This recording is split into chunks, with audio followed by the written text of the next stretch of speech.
Thank you for standing by, and welcome to the ReNew's 1Q FY27 earnings report. All participants are in a listen-only mode. There will be a presentation followed by a question and answer section.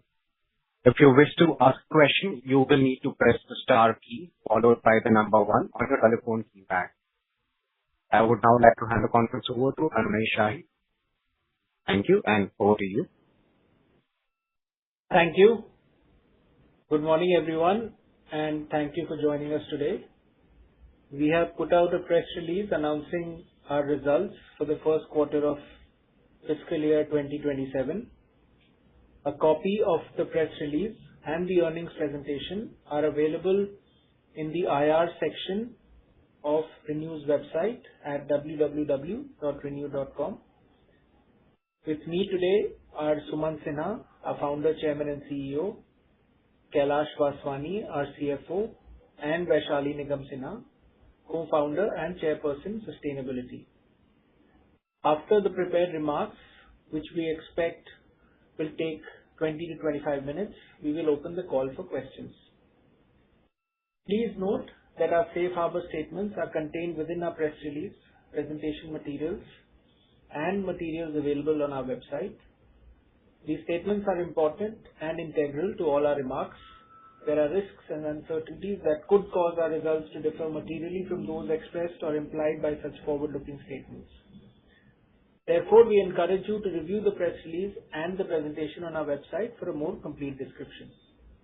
Also contained in our press release, presentation materials, and annual report are certain non-IFRS measures that we reconcile to the most comparable IFRS measures, and these reconciliations are also available on our website in the press release, presentation materials, and our annual report. With that, it is now my pleasure to hand it over to our Founder, Chairman and CEO, Sumant. Over to you, Sumant. Yes, thank you, Anurag. Good morning, good afternoon, and good evening, everybody. And I'm glad to have you all on our earnings call for the first quarter of fiscal year ended March 2027. After a terrific fiscal 2026, where we reported our highest ever EBITDA and PAT, we continue to deliver on our promise of profitable growth in spite of the uncertain global macroeconomic situation and grid-related challenges in India. We also continue to be disciplined in our approach towards judicious use of capital and allocating capital only towards the highest return opportunities. Turning to highlights for this quarter.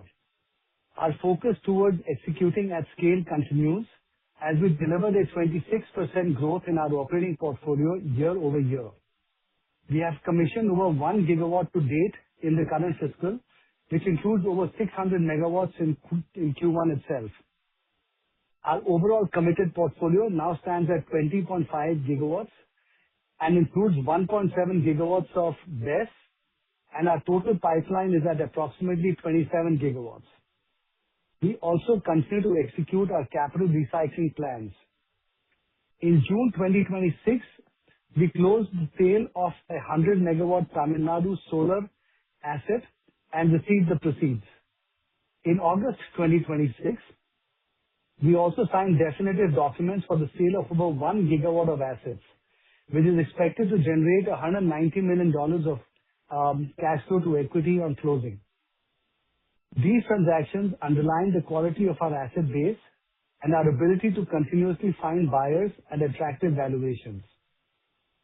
Additionally, we have 6.5 gigawatts of module and 2.5 gigawatt of cell capacity that is currently operational, and a 4 gigawatt cell facility of TOPCon that is expected to be fully operational by the end of the current fiscal year.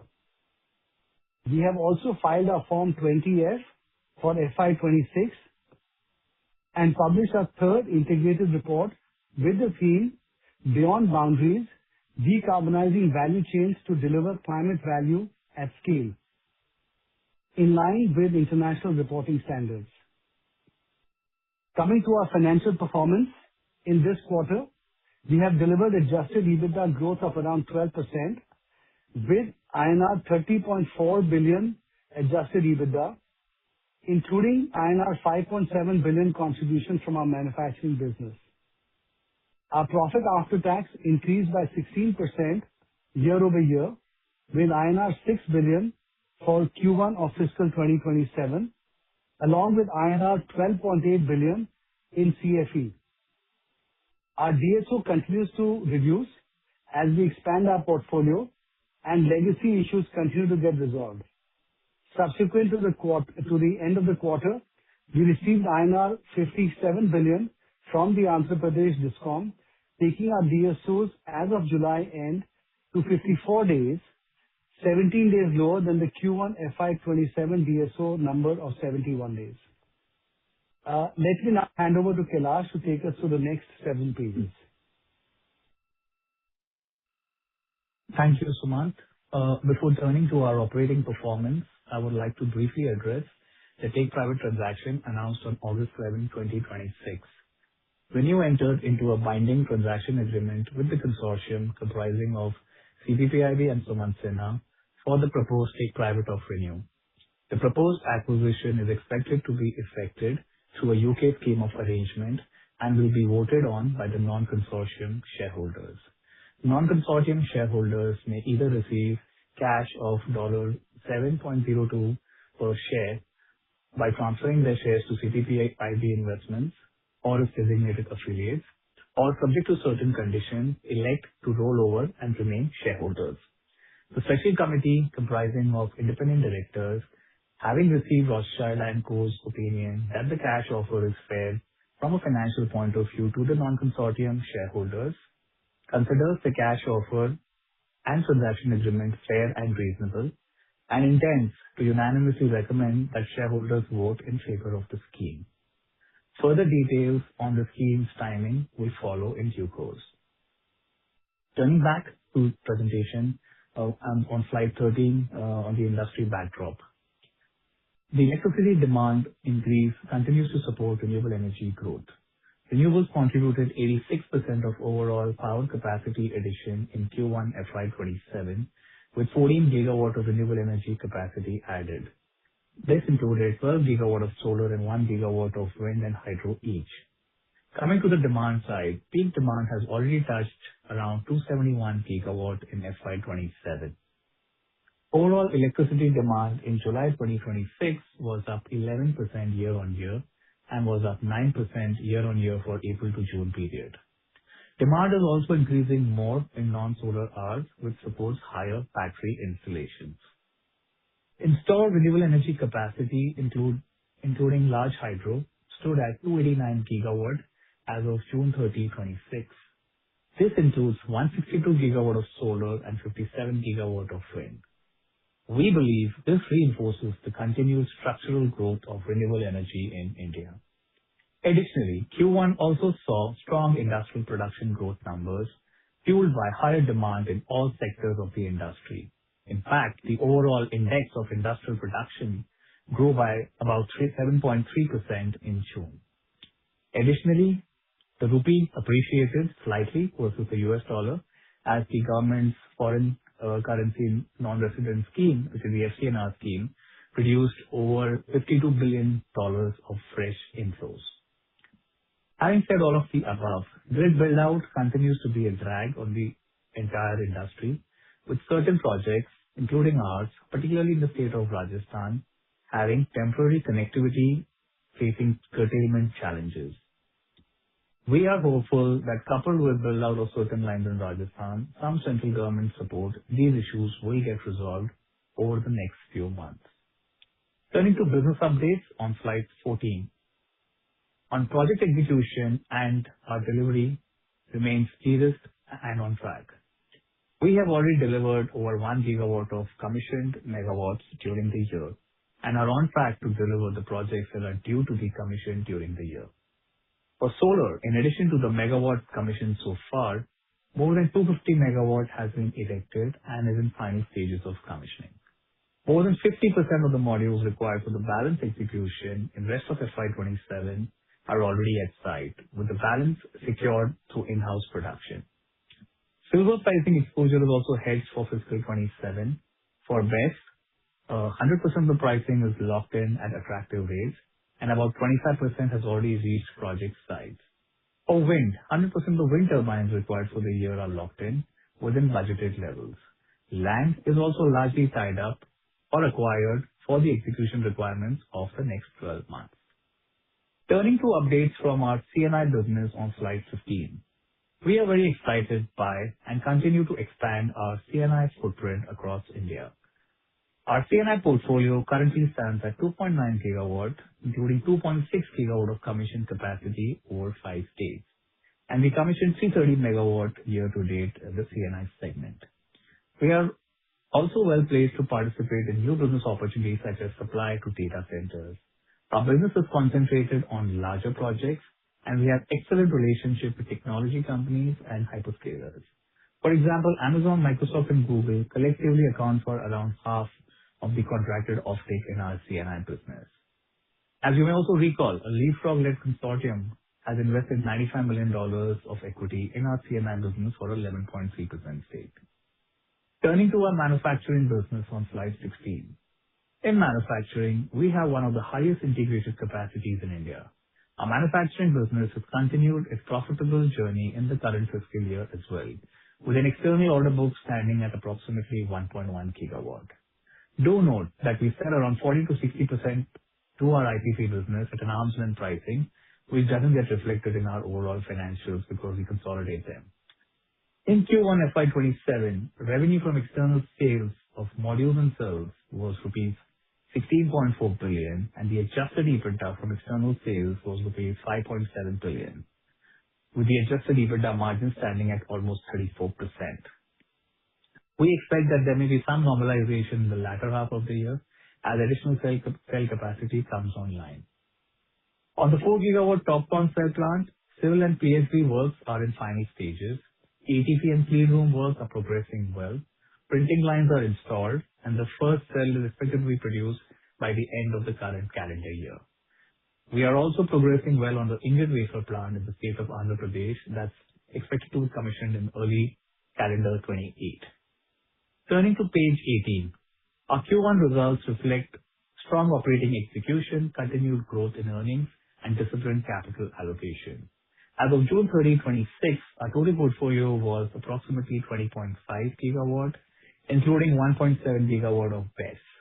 Operating capacity stood at 13.5 GW, which is up 26% year-on-year adjusted for asset sales and 22% on a net basis. This comprises 5.6 GW of wind, 7.8 GW of solar, 99 MW of hydro, and 100 MW or 250 MWh of BESS. We also had 6.9 GW of committed capacity, including 1.1 GW of wind, 4.2 GW of solar, and 1.6 GW of BESS. During the trailing 12 months, we have commissioned approximately 2.8 GW, comprising more than 2 GW of solar, 0.6 GW of wind, and 25 MW of BESS. In FY 2027 year to date, we have commissioned 1 GW of capacity between wind and solar.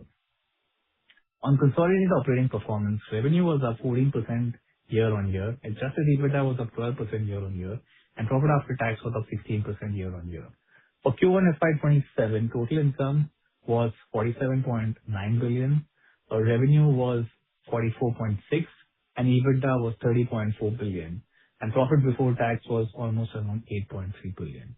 Total adjusted income was rupees 46 billion, comprising of 29 billion from IPP business and 16.6 billion from external manufacturing sales.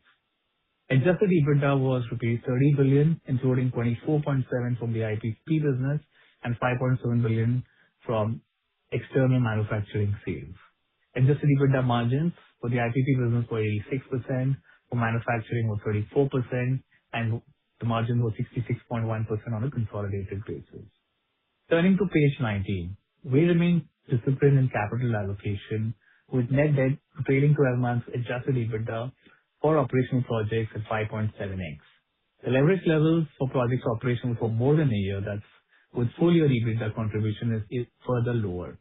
We continue to be committed to reducing our overall leverage, and to this end, we have been executing consistently on capital recycling with a portion of such proceeds expected to reduce our overall leverage. For example, we recently signed definitive agreements to sell more than a gigawatt of capacity, and this is expected to result in $190 million of cash inflows on closing, including some contingent amounts related to change in law proceeds. On working capital, IPP, the days sales outstanding were at 71 days as of June 30, 2026, which was a 3-year improvement year-on-year and a 12-year improvement over 2 years. Further, subsequent to the end of the quarter, as Sumant mentioned earlier, we received 5.7 billion rupees from Andhra Pradesh in July 2026. As a result of this, the end of July, the DSO improved to around 54 days. Manufacturing DSO stands at around 5 days. Our balance sheet remains robust and well supported. Cash and cash equivalents, including bank balances and investments and short-term investments, stood at 89 billion rupees as of 30th June 2026. Gross debt was 786 billion rupees and net debt was around 671 billion as of the same date. I will now hand over the call to Vaishali for ESG and sustainability updates. Thanks, Kailash. Now turning to slide 21. As ReNew continues to achieve new milestones in growth and impact, we take immense pride in the fact that sustainability remains at the core of our business and value creation model. With this, I am pleased to present to you our third annual integrated report for fiscal year 2025-26 called Beyond Boundaries Decarbonization Value Chains to Deliver Climate Value at Scale. Reflecting the evolution of our sustainability journey and leadership in the energy transition space, this report expands our focus beyond our operations to the broader value chain. It demonstrates how ReNew is scaling climate value through transparency, accountability, and collective action. Let me begin with some key highlights from our environmental performance. We reduced Scope 1 and 2 GHG emissions by 25.6% from our baseline, achieved an 84% renewable electricity mix, and maintained carbon neutrality for Scope 1 and 2 emissions for the 6th consecutive year. We continue to create meaningful value for communities, employees, and our partners. Our socio-economic programs have positively impacted more than 1.95 million lives so far. Women now represent 18% of our workforce and 15% of STEM roles. We completed ESG risk assessments for 100% of our critical suppliers for the 3rd consecutive year and expanded the scope to include Tier 2 suppliers as well. Further strengthening our sustainable supply chain, we achieved 100% local sourcing of steel for wind tower plates. Turning to governance, our board maintained 55% independent representation. We further strengthened our enterprise risk management framework through an independent assessment and continued embedding accountability by establishing 27 organization-wide and 8 manufacturing-specific ESG targets. Now moving to slide 22, our third integrated report reflects another year of steady progress with several enhancements that strengthen transparency and align more closely with global standards. We transitioned to a hybrid reporting structure, combining pillars and capitals to deliver a more integrated sustainability narrative aligned with leading global standards. We completed a refresh of our double materiality assessment, reprioritizing material topics to reflect evolving stakeholder and business priorities. We published our inaugural ESG data book, creating a consolidated and more transparent view of ESG performance across business units. We expanded our emissions accountability by including downstream Scope 3 emissions, reflecting the growth of our solar module and cell manufacturing operations. Together, these enhancements reflect a commitment to continuous improvement, transparency, and reporting excellence.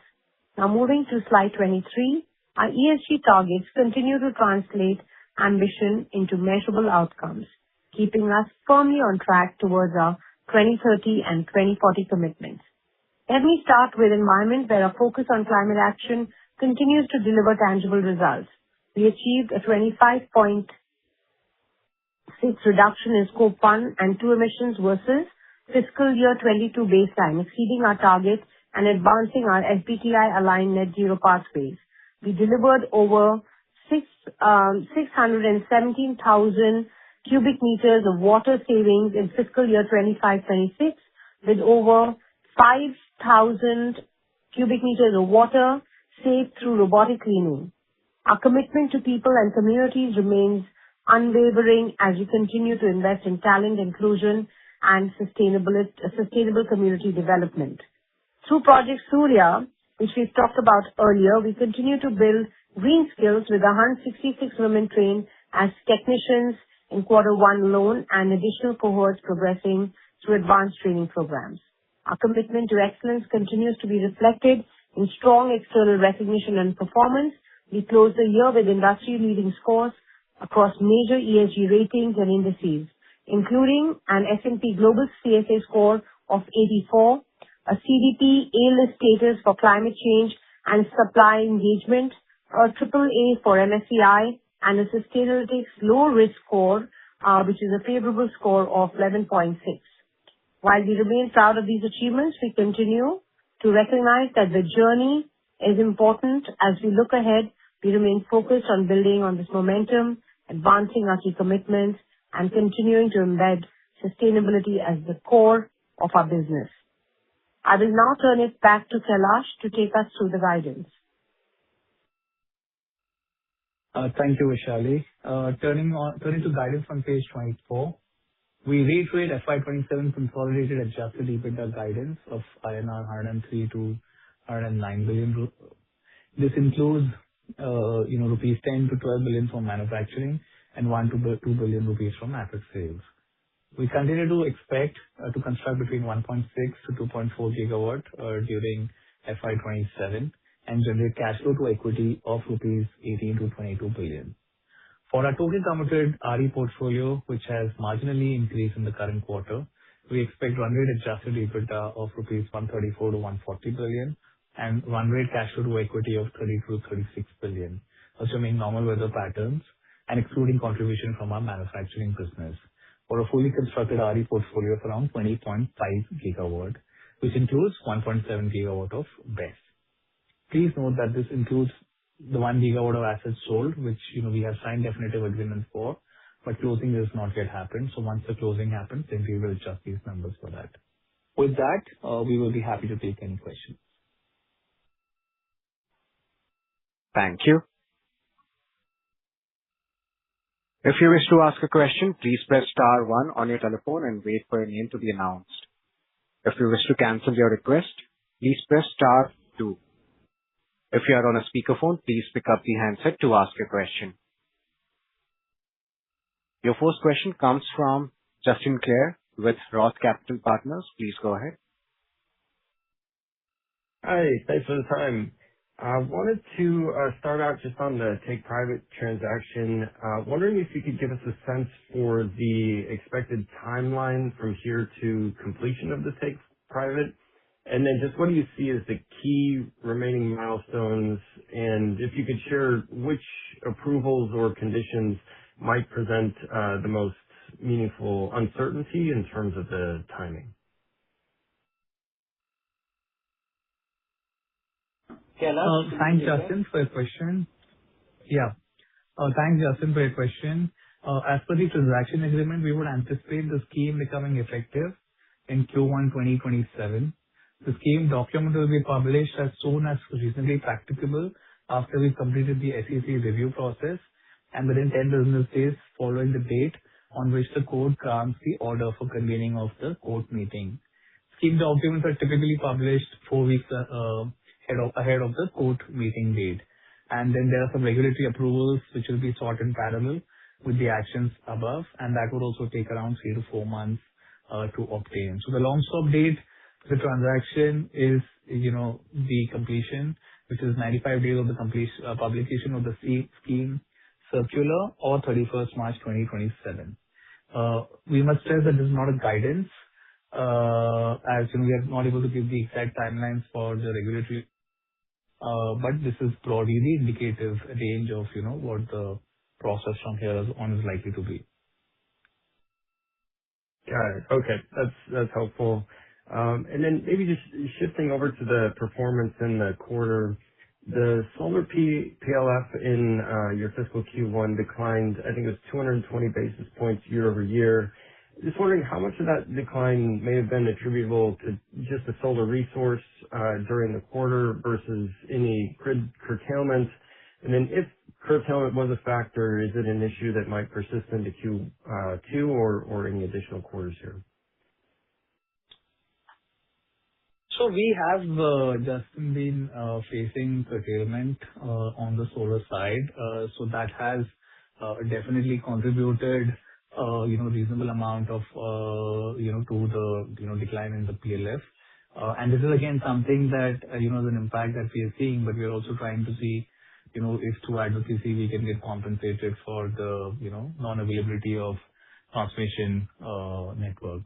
That is something that we will pursue. Obviously weather related, there's been some additional impact also that we saw given that there were more cloudy days compared to last year, and that also contributed. I would say the split between the two would be maybe half and half between curtailment and weather patterns.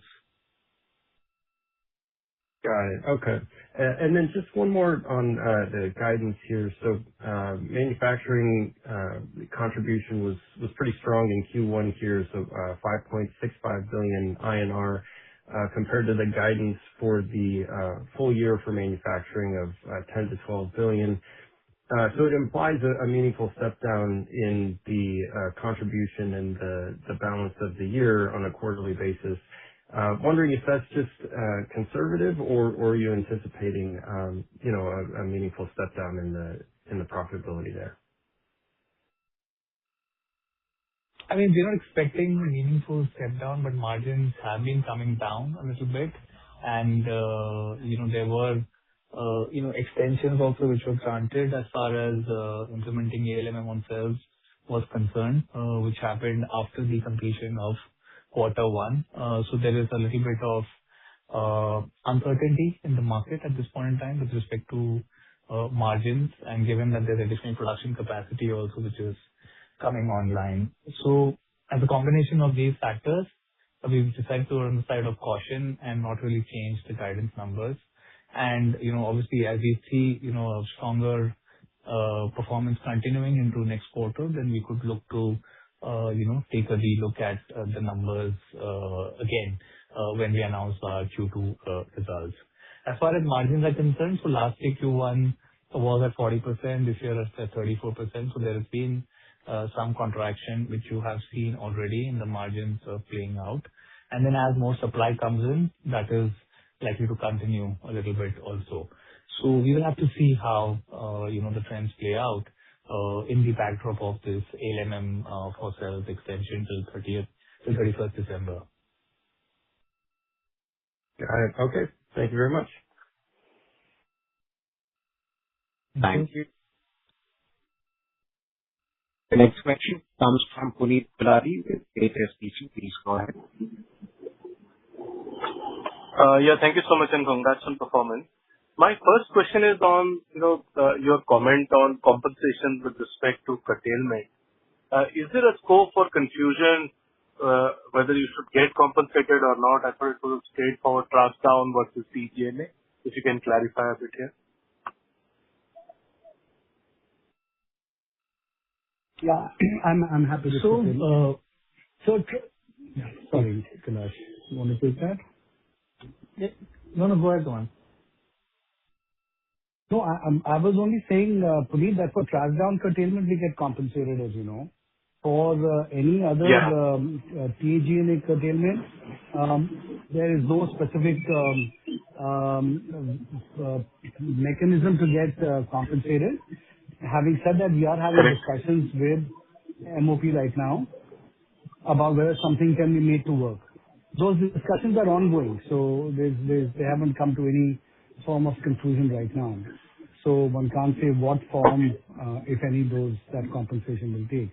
We're certainly trying because this curtailment is happening through no fault of ours, and that's the point that we made and acknowledged, and it's acknowledged by the government as well.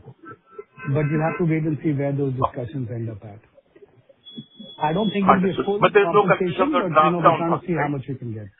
No, there is no confusion. Yeah, but there's The no. charge down part is also a much smaller number. It's a much smaller number compared to the TG&A curtailment that is happening. Understood. Secondly, what are your thoughts on the BESS side? How much is installed capacity today? And is there a plan to build something on the merchant side? We have maybe a couple of 100 megawatt hours right now that are commissioned.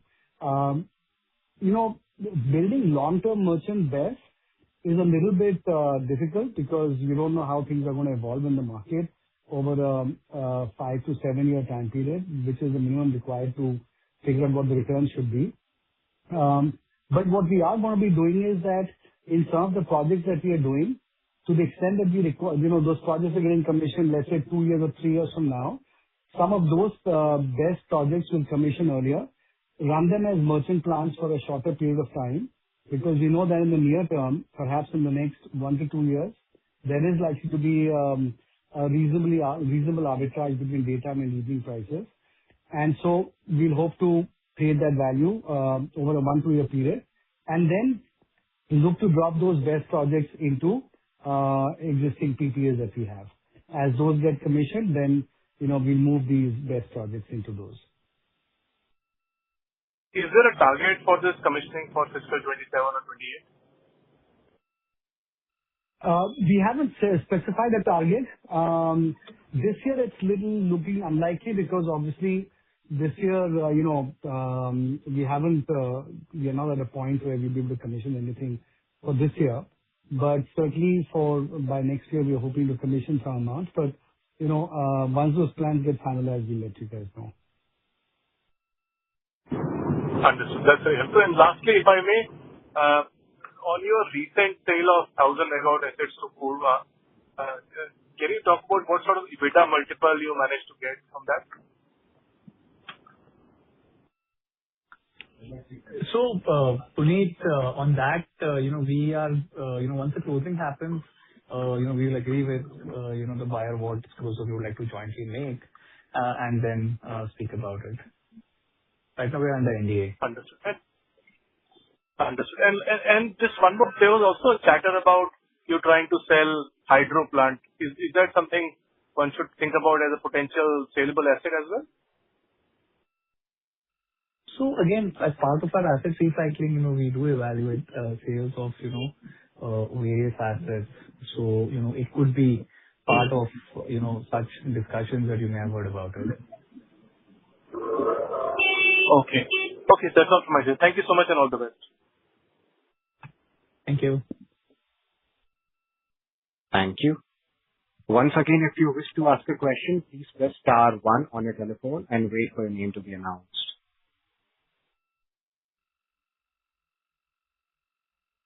There are no further questions at this time. That does conclude our conference for today. Thank you for participating, and you may now disconnect.